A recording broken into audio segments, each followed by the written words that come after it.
should. 100% we should. But Berta has got a massive, massive issue on his hand and a big, big job on his hand, right?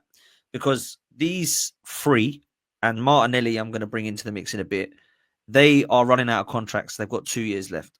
Gabriel was linked with Saudi. Saliba's linked with Real Madrid. Saka, although not being linked with anyone, we all know he's our most important player. And if he was to run down his contract, you'd then start getting more interest, bruv. Talk to me about these three and how important it is for Berta that he keeps all of them, man.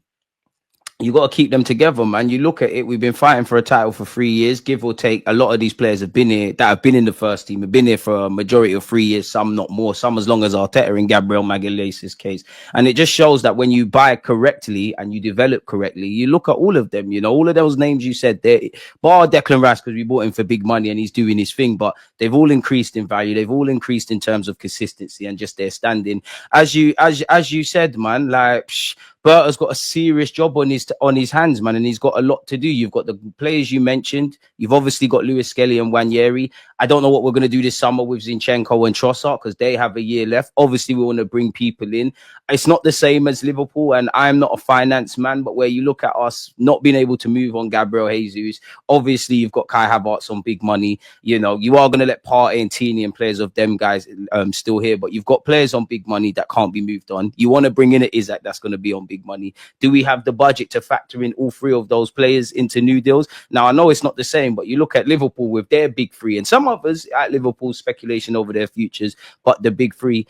It'd be interesting to see what we do with our wage budget. You'd imagine, yes, because when you look at half of the transfer news or half of the talk around Berta or whatever, even going to last season, coming off the back and coming into this season and pre-season, it seems like there is something internally at our football club around, like, you know, just shedding the resources and looking after the wages. It's imperative Berta gets that done, man. You know, you do hear rumours that deals have started over all three. Out of all of them, I feel the most confident that Saka will stay because of the whole Haaland stuff. Saliba, I don't think we're going to lose him now, but naturally, if we're not winning things and Real Madrid come for you and you got all the French boys there, it is what it is. I think Magalhaes is going to stay, but then again, you could caveat that with, of course, he's not held in the same regard in world football as a Saliba, but Saliba's 23, he's 27. If Real Madrid came in for Magalhaes, I'd forgive him a bit more for going because you're never going to have that opportunity. And I'm sure it was last year or the year before where the Saudi money's concerned. Did it not turn Gabriel's head? Like, I'm sure there was a moment he was on the bench for a couple games. So, and I can't begrudge him. At the end of the day, you're a footballer for a very short while of time. You got a family, respectfully to his homeland. I assume you've come from humble beginnings. But this is what we wanted, man. The good players are always going to be wanted by all the good teams, man. You go back to the early 2000s, Patrick Vieira, whether he went or not, was always linked with Real Madrid and Man United. Henry the same, etc. Like, this is the realm. We just have to show them that we've got a project that we're trying to actually achieve. We're trying to get over the league. If I was Saliba and them lot, I'm not going to lie, I probably would run my contract down because just from a playing point of view, bro, I would want to see what the club's doing. Going back to what Declan Rice said in January, like, I'm sure we'll bring signings in. I wonder how they're feeling. Obviously, you want the best finances and not to pocket watch or go over Kai Havertz, but naturally, if you're Isaac, assuming he came into this club, I know it's a dream, or those players, you're looking at Havertz and you're saying he's on 200 odd grand a week or 200 odd plus grand a week. I believe I'm of equal stature to the squad. Maybe I could get more. So, yeah, man, Berta's got it all to do, man. We've got it all to do in this summer market. And I don't want to be that guy, but I'm sure we're all looking like this summer we cannot afford to drop the ball or miss the boat. We need to address all areas and we need to get these contracts sealed, man. Facts, bro. Facts. Madness. Everything you've said, man. Three players for me are our three best players. I look at Saka. Without him, we're a mess. Saliba, we went for a title. He got injured. We were a mess. And I appreciate that the adequate cover wasn't there, but I look now and I don't think even 3 years on that we've still got cover for Saliba or Saka.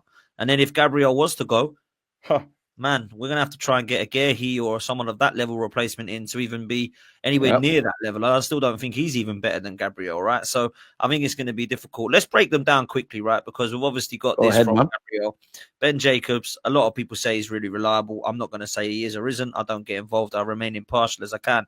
But I will say that it's worrying when you start to see the sort of numbers that they're talking about with Gabriel to try to tempt him away. Now, you're bang on when you said last season he was tempted and that's why he got dropped for the first couple of games, but then he got back into the mix once his head was in the game. Look, the scenario I prepared is that they're going to be putting a salary together in the region of 20 million euros a year, which I Must be think nice, is man. working out around 400 grand a week or something like that. It's 3 times his current Arsenal package. I think he's on around about 150 or something like that.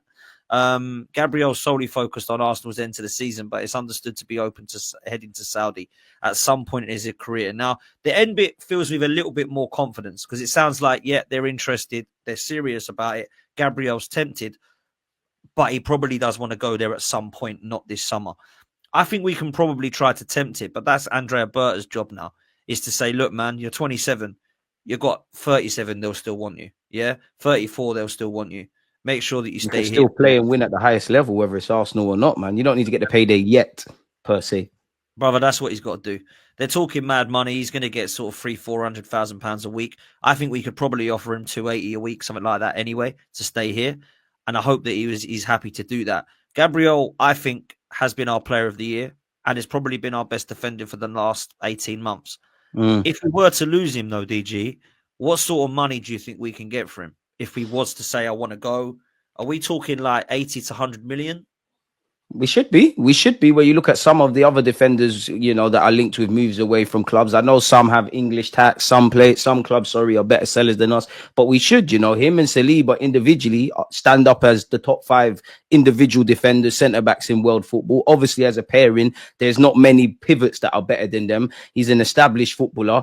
Yeah, man, we should be getting 80 to 100. And do you know what? If they bidded 100 million in the summer, I'm not saying we should do it or something that is a profit on Gabriel, but there's a serious decision to make, really. The added issue on the Gabriel thing is I don't really care about left-footed and right-footed or left-footed centre-backs, but he's also a left-footed centre-half. So you could argue that's even a bit more niche. We're linked with Schollerbecker, who's at Dortmund. I would like Jarell Hatto, but he's 19 and was quite poor against Dortmund. So you'd have to replace that. Now, obviously, Saliba's a generational talent, higher ceiling, all of those things. But as you said there, rightly so, in the last 12 months, and especially this season, Gabriel's been our player of the season.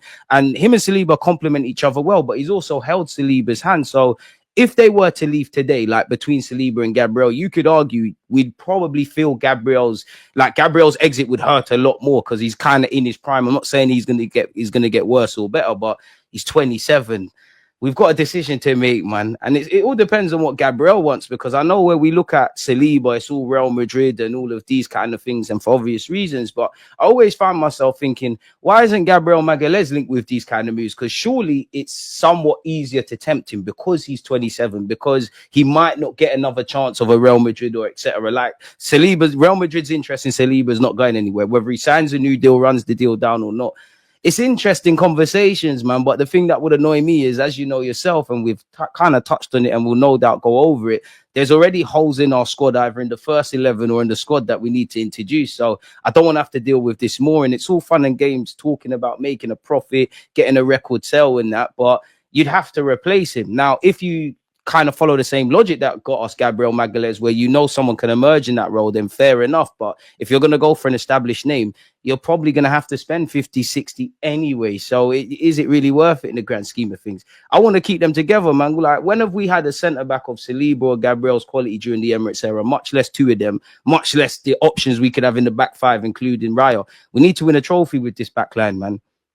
Facts. These 2 are the best I've seen at the Emirates. I know that we moved there with Touré and Gallas, and we had Touré and Vermaelen and Koscielny and Saka. These guys were nowhere near this level. Like, I look at the 2 that we've got now, and it's the best I've seen in a long time. And they're the only 2 that really rival the Invincibles and the Tony Adams and Keon Bold sort of back before that we had. So we've had some stinkers, mate. Let's be real. We've had Skilaccis and Sylvestres and Senderosses. We've had some garbage, man.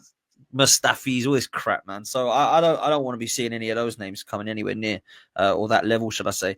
Look, we've got to try and keep them. I'll talk on Saliba quick, because Romano did say a few days ago about interest from Real Madrid, of course. Look, we know there's interest from Real Madrid. It probably won't just be Real Madrid, because he is someone that's clearly wanted. Everyone in Europe, says man. He doesn't expect big movements for Saliba this summer, but internally at Madrid, they're monitoring the player, and he's considered the Bellingham of defenders. It says at the same time, Arsenal has 2 years left of his contract. There's no urgency. It's not a dangerous situation, but Berta will work on a new contract for Saliba. And this is the bit that's weird. He says he wants to explain the project to him, the long-term view, ambition, and numbers of a contract. They want him to be a crucial part of the project. Now, what I find bizarre here is that we're still talking about a project, DG. Now, this process is done, bruv. I don't want to be talking about no more projects and processes. I just want this guy to stay, and I want him to sign a long-term deal. Now, I'll ask you this question, and this probably goes for Gabriel and Saka as well, right? Do you think they hold off signing until they see what happens this summer in terms of incomings? Because if I'm Saliba, Gabriel, and Saka, I'm thinking, look, I'm happy to stay. However, I don't want no more Marinos and Sterlings coming through the door. I need to see an Isak. I need to see a Zubamendi. I need to see a Florian Wirtz. I need to see someone of the equivalent of a exciting X-Factor player like a Rodrigo come through the door. Something mad like that makes me think, rah, this club's serious. Facts. That's what I would be doing. Do you think they'll do that? Do you think they'll hold off? Naturally, I think you should. If I was in their shoes, admittedly, the one that makes me of the three the most nervous is Saliba because, and it's nothing bad with Saliba. He just always talks about, and he, piggybanking off what you said with the Romano comments, he said, I want to win. And I know footballers say things and it doesn't necessarily correlate, but he said, I want to win stuff with Arsenal so the fans can remember me, all of that kind of stuff. But then equally, he always talks about how he wants to win stuff for Arsenal. He wants to win things in his career, and he wants to be recognized as one of the best centre-backs, which he is already. But to do that, you need silverware. And naturally, I'm not trying to be that guy, but where you look in the summer of last season and they were buying into the project, and you look at the players we did or didn't sign, and then you look at the whole January dynamics, I do think at the beginning of this project, considering Saliba and Saka are only 23, they're buying into it. I'm not saying they still haven't bought into it, because I still think, I haven't seen players drop their tools and things of that ilk. But naturally, Dan, you're going to wait. The longer you run down this deal, because of the things that we're talking about, the more positions of power you get. You obviously want to see what they do in the transfer market. You're obviously speaking, like at this moment in time, Saliba's probably speaking with Mbappe and all of these guys about what they've done at Madrid. It makes sense to run the deal down as far as you can, because then the club is going to have to make a decision whether we're going to cut off talks or whether they're going to be desperate. It's a bit like the Alexis. It's not the same, but it's like Alexis Sanchez and Mesut Ozil, how ideally we wanted to keep them both. It was too unrealistic to keep them both. Probably was best to get rid of both of them in hindsight, but we had to keep one or it sends out a bad message. So yeah, man, I think if I was either one or all three of them, I'm running the deal down as far as I can, especially because this time next season he'll have a year left. It's a World Cup year, and Arsenal have to make a decision, man. It's best to just wait, if I'm honest. Yeah, it is best to wait. Problem I've got is, how long do we wait? And we're in a scenario which is really interesting for Berta now, because we don't want a Liverpool scenario, but also what we don't want to do is we don't want to give him 2 years. We don't want to say, right, you're not signing this summer. If Saliba comes in and says, I'm going Madrid and I'm probably going to go on a free, I'm going to sit there and say, no, we can't let that. might have to sell you. Do you know what I mean? This is the thing. We've got ourselves in this scenario where we don't win trophies. Players start to question. Players start to become unsettled. Players start to become a little bit more unhappy. And this is the thing that we've got to be careful of now, is that if we go another season without being kind of anywhere near a trophy, these players are going to say, right, when are we going to do it then? Like, when are we going to do it? Because there's a lot of players and interest around. We've just seen how expensive they all are. They're all saying they're more valuable and this, that, and the third. But they're only on 2 years. So it's not like these guys have got 3-4 years left of their deal. So we have to do this big time. And Berta's got to come in now and make that his absolute priority, man. But let's move on to Saka, because there's a rumour that he is also looking to sign a new deal. Sammy Mokbel is suggesting that is the case. He stated that they're set to open formal talks with Saka over a contract extension. The club will make securing Saka to a longer contract one of their top priorities, with the process. It's always a process expected to accelerate in not too distant future. There is obviously reports on Saka's return date, which we'll quickly come on to next. But I've got most faith that this kid will sign. I just have. I think he loves it. I think he's happy. I don't see any links with him away. I've got more faith that he will sign than the other two. DG, what are you telling me? I'm with you with that, man. Like, again, you never know. Football's a funny old game in that there's a reality where all of them go, or Saliba and Gabriel say, I want to stay, and then Saka cuts. But I mean, he's one of the captains. He's one of our best players. He's a poster boy. Obviously, he's a London lad, a Halem boy. We always need to remember he's relatively young himself at 23, and, he's significantly more experienced than the Nwaneri or Lewis Kelly. I'm relatively confident Saka is the one. I think out of all three of them, I think Saka's the one they'll push the boat out to keep, and nothing to do with Saliba and Gabriel. And Gabriel's definitely been scoring goals for us, but Saka's an attacker. We struggle on the best of days to bring in attackers. That's our kind of match winner. So yeah, man, I'm with you with that. I think internally, as much as they want Saliba to sign a new deal, I think even if he does, there's got to be a realization that a bit like Cesc Fabregas to Barcelona, that at some point he's going to go over there. Gabriel Magalhaes is 27, and I know once you start getting to these ages in early 30s, people look at you like you're a pensioner. But again, they have to be looking at who the long-term guy is for Gabriel Magalhaes. Saka is 23, and the biggest shame at this football club will be not getting a serious striker and a serious left winger and having a proper front three to allow Saka to keep doing what he's doing. And the occasional games that he kind of doesn't have a good game, the others thrive. And one thing that does give me confidence, and I know it's different, is that even though it feels like just the other day these lot all signed new deals, there was a point where I think Ben White, Odegaard, the three you've mentioned, we was getting new deals kind of sorted. So maybe we're kicking over into that kind of territory. But as you said at the start of this segment, Berta's got a lot to do in terms of keeping players and bringing in talent, and how much can really get done in a matter of months. Like I'd love to wake up in early months of the summer, they sign new deals, but you'd imagine these three kind of drag on. And it all depends of which of the three, which contract did they start first? I'm not sure, man. It's an interesting one. I'm happy I'm not Berta, to be fair. Mate, it ain't an easy job, man, coming into Not that. easy. Let me tell you that. And look, out of the three of them, do you think all three of them could sign? Because if they all want 300k a week, I think Arsenal can afford that. This is the issue Liverpool have got right now. They can't actually physically afford, apparently, to put all of these three, even though they believe Trent's going, on £300,000 or £400,000 a week. And Salah's asking for a mad money. Obviously, Van Dijk wants to be, well paid. Trent, they're going to try and give 400 grand to stay at there, not go to Real Madrid. So they are saying they physically can't afford the wages. It will be an absolute mad deal, and they wouldn't be able to afford anything in the summer. I think Arsenal, that's why potentially all three of them might not sign. I mean, it's one where I wish I was an accountant, man, because when you look at Arsenal, apparently they have strong finances. If we want to be a big club, then you have to pay big wages. There's no way around it. You have to. But there also is a point where you have to say, do you know what, move them on? Like, the only thing I could say that goes against Van Dijk and Salah, even though for me, you put the money down and keep them, unless you can find their younger models that can do what they do, is obviously their age. These three are all in prime ages. Gabriel's definitely in his prime. Saliba and Saka, it feels like they've been here forever and they're only 23. We're going to have to make it happen. We're going to have to. And that's where you look at Gabriel Jesus, it not working out, us not being able to flog him, and the fact that he's injured. Obviously you've got Kai Havertz on 200 odd grand a week. Don't know if you're going to be able to shift him off. Of course, the Partey's, the Tierney's, the Jorginho's, Reece Nelson, these kind of guys would need to be moved on and then put that money into contracts. But then, and it's probably one that's probably bigger than me or you because we're not accountants. How do you get all of this done in certain accounting periods so that it doesn't affect PSR? I hope we can get them all done.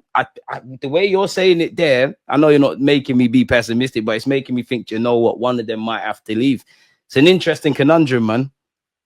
The thing is, like, Harvey makes good points in the chat saying that Partey and Jorginho are both leaving. They're on fair money. You've got Tierney and Zinchenko are both on mad wages, potentially leaving. Not that Kivior and Lokonga and Tavares and Vieira are all on mad money, but they'll all be going as well. So that kind of natural wastage might be able to give us an opportunity to look. Assuming we can sell them. Well, yeah, assuming they go, bruv. I've not really seen links with many of those players either, but we'll see. They've got to go. They've got to. The problem I've got is that this manager and the board and Edu and the ownership decided that it was okay to be putting Jesus and Havertz on half a billion a week or whatever the hell it is. I think they're on something like 550 million together combined a week, which is absolutely mad, bruv. Sorry, 1,000, not billion, million. So I'm like, why is there that you could go in there and say that it's okay to put these two players on $500,000 a week, DG? Like, what's going on, bruv? It's absolutely mad, bruv. And that's where I kind of think, to a degree, when it comes to getting transfers in and out and players' contracts, I don't think it's got anything in general in football to do with ability. It's literally how good is your agent, how good are you at hustling. Obviously, the Gabriel Jesus thing, it didn't work. And had it have been the Gabriel Jesus we thought, the wages would be irrelevant.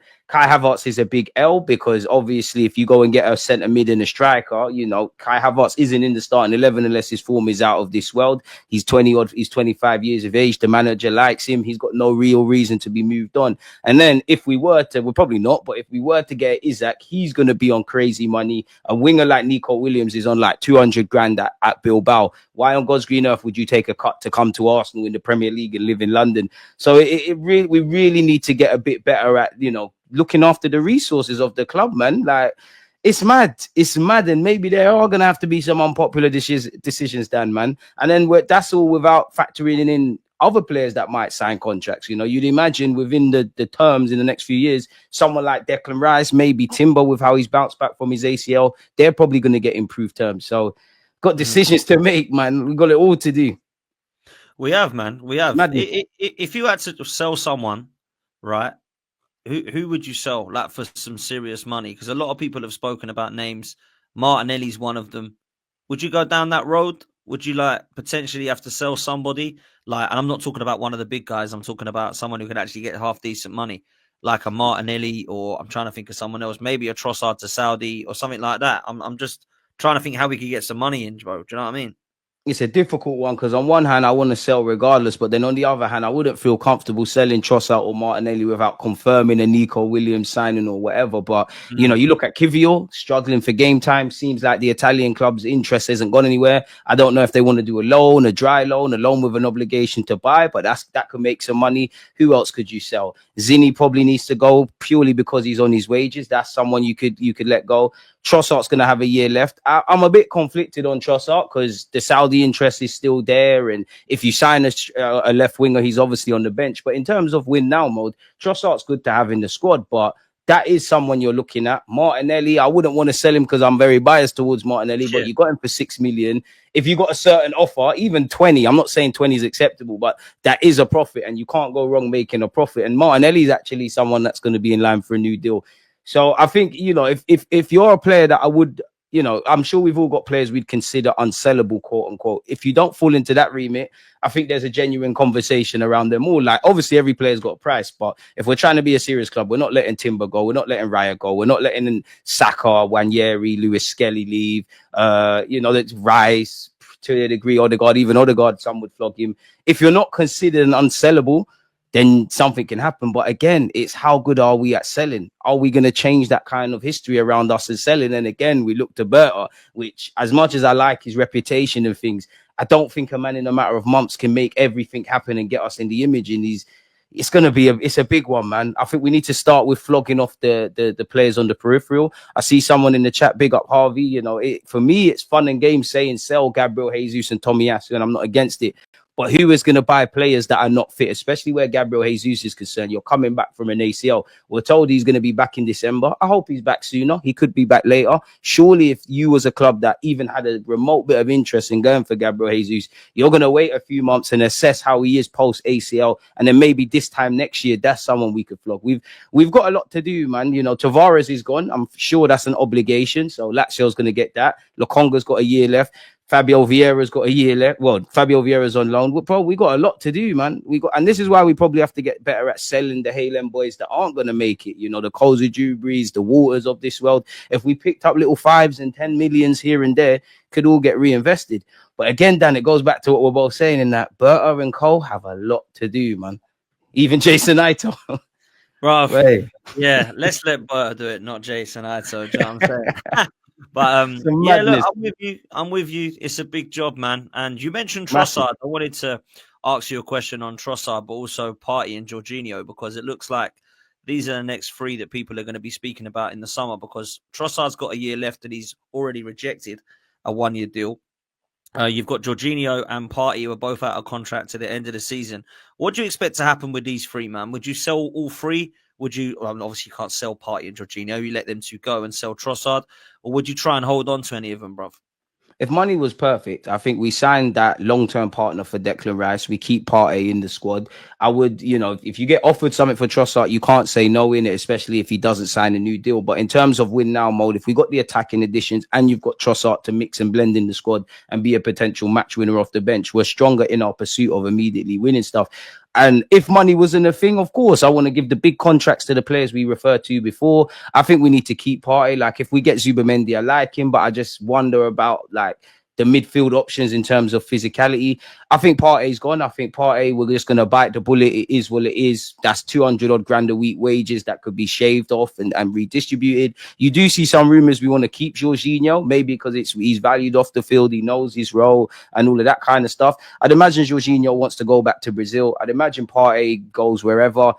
Trossard, I'm leaning towards selling him. I wouldn't force you out. The only thing that forces my hand is the contract stuff. But you're someone that's going to have an offer. Like me and you could sit here and think of all the players we want gone or are not good enough, who really, based on reports, seems like they have a market. It seems like Trossard. It seems like Kivior. Past that, we're relying on Berta to pull a rabbit out of the hat, man. So yeah, if the wages wasn't a thing and Partey wanted reduced terms, which isn't going to happen because he could go Saudi and get paid, I think I'd try and get Partey on a 1 year deal plus another 1 year. But I just can't see that happening. The new contracts happening, bringing in a big striker, bringing in a big winger, bringing in a central midfielder, probably a couple of goalies. And on top of at least for a season, still paying Gabriel Jesus' wages. And obviously, you've still got Kai on decent money and a couple of others. So, yeah, man, I think Jorginho and Partey are gone. I think Trossard's slid 50-50. I'm more leaning towards him being sold in the summer, if I'm honest, Dan.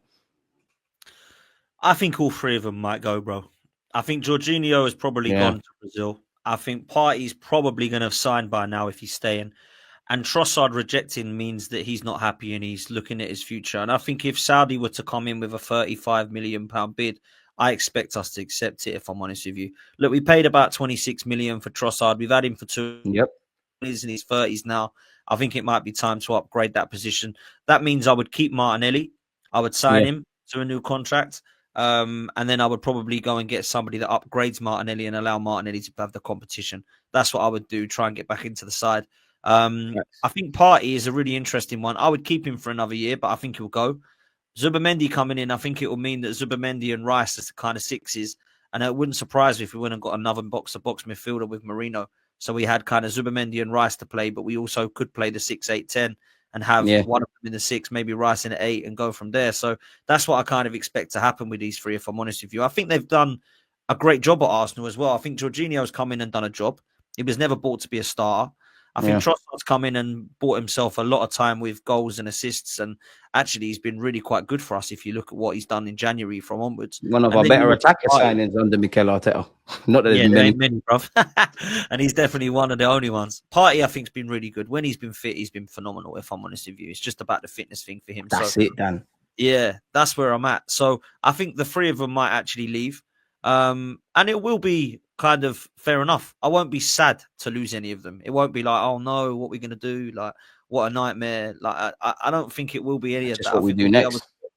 It's where we go next in the summer. And that's why it's such a big level of importance to try and get this right, bruv. It really is. Because, this is so important. And now I want to be seeing the likes of, these names coming in, which is where I'm going to move next, bruv, with you, if I'm honest. Look, there's a lot of rumours. There's always going to be. Now that Berta's coming in, potentially, there's going to be a lot of talk on that. There's a super chat that come in earlier from Anthony, which said, big up, Dan, is Berta actually signed as the director? He's not actually officially signed yet, I don't believe, but it looks as if it's going to happen. And we hope that it's going to happen very soon. I'll be devastated if this doesn't actually come to fruition now. But big up to you, bro. Look, let's talk a little bit about the summer itself. There's talks today about Nico Williams. Now, I don't know if you want this player and what your thoughts are, so I'll get that as well from you, DG. But this at the moment is being reported. I don't like the sources, but I don't say they're reliable or unreliable. So they're definitely more reliable than me because I don't know anything, right? So I only read out the news. So look, it says it's not true that Bayern Munich are in the lead for Nico Williams. At the moment, it seems that Williams is closer to a move to Arsenal than Bayern Munich. Now, it makes no secret Mikel Arteta is a fan. He's got a release clause. We wanted to try and get him last summer. And of course, this January, we haven't been able to do that. £49 million release clause. He did score last night. He has done well in the last couple of games for Atletico and he's got more on the score sheet. Do you see this as a potential deal for Arsenal this summer, bruv? It's one where, you know, it's a weird one because I do think when we're linked with players, we get into this trap where we're linked with a bunch of players. Like in Nico Williams' case, there's probably a bunch of wingers slash left wingers that have been linked. Then it kind of feels based on the media that we hone in on one, and it's like that or nothing. I don't want to hear we try that. We need to be able to pivot. Where you look at him, good players always going to be in good regards. Like you've got the particular article where it's saying Bayern Munich. He's actually been linked with Real Madrid today. He's always linked with Barca. He's always linked with Arsenal. He's linked with everybody. I'm conflicted because, you know, where you look at Isaac or that, like if there was an equivalent that's a household name on the left-hand side, that's exactly what we want. But if we're not going to do that, then we kind of have to look at players that maybe have the potential to go and do that. Like you look at Isaac when he signed for Newcastle versus now, like his trajectory's been good. I'm conflicted with Nico Williams because Arteta's going to be here. If that's the guy you want, and if Berta knows him because he's tying in Spain, go and get Nico Williams. And then if Arteta, for a player that he really wants, can't get a tune out of him, there's issues. He's going to, you know, he's got a release clause, which clearly you look at him, Sesko, Zubamendi, Garcia, they've all got release clauses. So we know the ballpark figure and we try and negotiate a bit more and spread out the payments. I'm conflicted with Nico Williams though, man, because you said it there recently for Club and Country. He's been, you know, getting a tune. The numbers kind of are like Trossard and Martinelli's, and I always wonder, are we a bit hypocritical? But could we take the chance? I like what I see from him. I like the raw components from him. I think his consistency needs to go up. I do think he's a good dribbler. I do think he comes alive in the box, but we need that to go up a tenfold. So I'm at the point, just take the risk, man. We might as well just get it done. I don't know if he's a level changer immediately from the moment he signs for the football club. Probably is, because Trossard and Martinelli is nothing to scream and shout about, but get it done. But we're talking about wages and renewals. He's on 200 odd grand a week then. You're not taking no wage cut coming to Arsenal from Bilbao. So you got potentially him. You've got a striker coming in. You've got the free contracts we waffled about. Maybe if the club said, you know what, we're going to keep Partey. I'm not an accountant, and I think in football this has become a bit of extra stuff, but there's a lot to manage and negotiate and navigate around it. But yeah, man, whether it's Nico Williams, whether it's Lookman, whether it's Kareem Adeyemi, I just want to see someone come in. I'm at the point now, Dan, where get the player in and then let's speak about them after. Like, I can't have another season of what we've gone through at this moment in time, man. I'll be honest. Well, let me ask you, man. Let me give you a little bit of quick fire as to where you're at in this left wing position, because a lot of people are talking about names. Would you rather Nico Williams or Lookman out of the two? Nico Williams, you know, I mean, I think Lookman's probably in a bit more of a sweeter spot in that he's had, you know, he's clearly more attainable. His deal's running down. He's had the little bust up with Atalanta. He's been linked with us, Juventus and PSG. Maybe he's got a point to prove because he's probably best known for his time in Italy. You know, he didn't really, everyone remembers that poor penalty against Fulham. So maybe there's that ilk. Obviously, I know he plays for Nigeria, but being a London boy, there's that ilk. We've seen him against Real Madrid. So the temperament's there. I've kind of seen more of the boxes ticked. But there's something I like about this Nico Williams guy. Even though I feel on one hand he's overrated, I feel there's a player in there. So I'd probably lean towards Nico Williams. But if it depends what we're trying to do up front. If you were to get me an Isaac or a blockbuster striker and you said, you know what, DG, we need to cut some costs, let's go and get Lookman. Or if you're good, you'd have to do something like that, man. So yeah, okay, man, I'm having either one. I'd prefer Nico Williams just because the gaffer wants him. Like whether I rate Arteta or not, all I keep hearing is the gaffer wants him. He's very keen, so you must know how you can get a tune out of him. I mean, I'm not sure on Mikel Arteta's talent ID because he tried, you know, with Edu, they tried to get Mudryk. There could have been a different reality where Mudryk is, or it would have been an expensive mistake. But yeah, I'd still lean in towards Nico Williams. But I am a bit conflicted. Sometimes I think he's the answer. Sometimes I think he's not. I think there's a player in there, but we're going to need to get out of him. And I know he's not Isaac, but not everybody was convinced on Isaac when he was at Sociedad. Clearly, Newcastle was in there laughing. So could that, maybe not necessarily Nico Williams, but could that be an avenue for Arsenal to explore? I don't know. Maybe that even ties into Sesko, but that's a whole other ball game. Well, listen, I'm a fan of getting the right left winger. And I think that we let him go in January. I thought Kvaratskhelia was absolutely perfect to be had. That was the guy. That was the one, man. £63 million.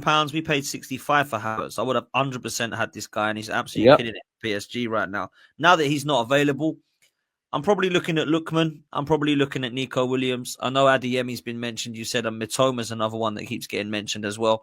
I don't see Cunha as a left winger. I see him as a 10. So I would probably go with Lookman or Williams out of those names, to be fair. Mitoma's an interesting one because he's Premier League proven, but they're off asking mad money, Brighton. I mean, there was 90 million in January. You know what I'm saying? So that's just mad for me. He's never worth that much. So I think for price, Lookman and Williams will probably be okay. And I don't look at either of them and think, wow, that's a hell of a lot of money. Like, that's a crazy risk. I don't look at that with these two. I think that they could come in and, probably do a lot better than what Martinelli's currently doing. I look at his stats at the moment. I think he's got 5 goals and 4 assists. Nico Williams this year, it's not amazing, but in 24 games, he's got 9 GA. I think Martinelli's similar, so it's not like he's levels, but he's clearly got a higher ceiling. He's got potential. I think he's about 21, this kid, isn't he, or 22? So it's not like he's old. So, Arteta seems obsessed with him. He absolutely loves him, and he wants him to do what he did for Spain and lit up the Euros for Arsenal. So I think we watch what happens here. I think it will be quite an interesting kind of scenario for this left wing position. And I don't know quite where his head's at in terms of, how, in terms of Nico Williams, where does he want to go? A lot of people say he wants to stay in Spain. Some are saying 1 minute Barca, then it's Prem and all these things. I don't know with these guys, man. Zubimendi the same. Yeah, so we don't know what's going on with that there. So it could be interesting to see. The other position, of course, is the striker that we're speaking about. And I mean, to be honest, we'll be talking about this for many, many months to come. Every week, man. I know Ben Jacobs on the Highbury squad was saying apparently that Arsenal, like Isak, is the dream target. He's the number 1 target. All of us have number 1 things we'd like in the world that are very unlikely to happen. Is Isak genuinely available? Berta will get a quick read on that. If he is, he becomes Arsenal's top choice. If he isn't available, I'll be relatively confident in saying that Arsenal will make a significant play on Sesko. He's sold on the project. Sesko to Arsenal has a very high percentage of chance, but they won't pull the trigger until they know the Isak question. How much of this do you believe, and how much of that actually do you think is correct? Because for me, Isak should be the absolute dream. But after that, I would rather go for a Gyökeres or an Osimhen than a Sesko, bro. But where you at, bro?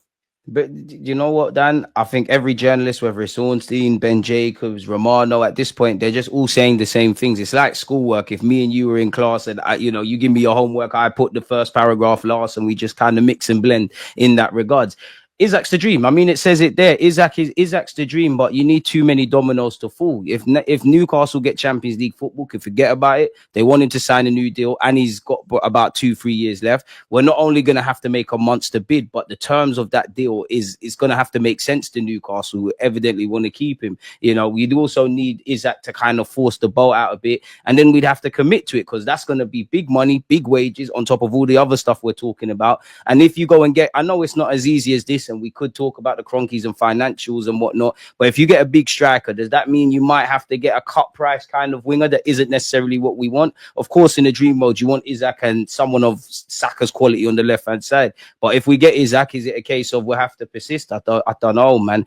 Yes, an interesting one, man. Isak's the dream, innit? But Isak's the dream. You don't get Isak, which I think is the case. And, by all means, test the waters and see what's going on there. If he can be our new number 14. If not, you're going to have to look at other strikers. I would prefer someone like Gyökeres, who's ready to hit the ground running. But again, Sesko's a weird one. I think he's raw. I think in an ideal world, you'd want 2 strikers. You'd want your Isak, and then Sesko could be part of the mix and see if he improves. But he's another one that I just think Sesko makes too much sense for the football club. It allows them to pivot the budget in other ways. He's got the right age profile. He'll probably join and initially be a rotating striker with Kai Havertz. I don't think he's going to ruin our structure. And apparently we've done the groundwork in it. I just think it makes more sense for them to go out for Sesko than Isak. I can see what's going to happen with Isak, a bit like the Caicedo thing, in that we're going to chase him. We might have a bid. We might make a bid. It might be rejected, but ultimately we're not going to get that over the line, man. So I think Sesko's the one that comes in the football club. And I can't say, to answer this question, I'm a hypocrite because I'm saying any signing is some signing, but I won't look at Nico Williams and Sesko, and no disrespect to Saka, and think, wow, that's a great front three. But at the end of the day, if both them players do their jobs and they develop and whatnot, it's great. I'm not saying these guys are going to be great, but when Liverpool signed Salah, when they signed Firmino, when they signed Mane, when they signed Robertson, when they signed Van Dijk, not Van Dijk, Wijnaldum, nobody was raving about these players. Suddenly you get good players and whatnot and you make it happen. No one cares. Of course, as a fan, I want to hear Isak. I want to hear stars and whatnot, because that will make me really believe next season we're really going to try and get